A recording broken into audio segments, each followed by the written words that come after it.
In this video, I'm going to teach you how to play 1v1 in Battlefield. So what you can do is you can head over first to the battle right there and you should be able to see there the private option.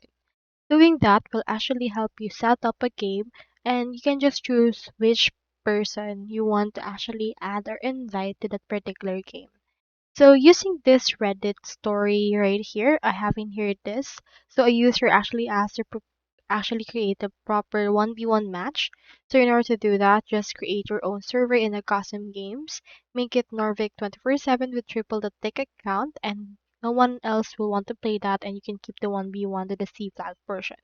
You can also make a custom game and one map in private which is what I said earlier, and you can play against your friend but without a score. So with this, you can actually play with them and just choose which people to invite with your actual custom arena. So that's all there is today, and I hope this video helped you out.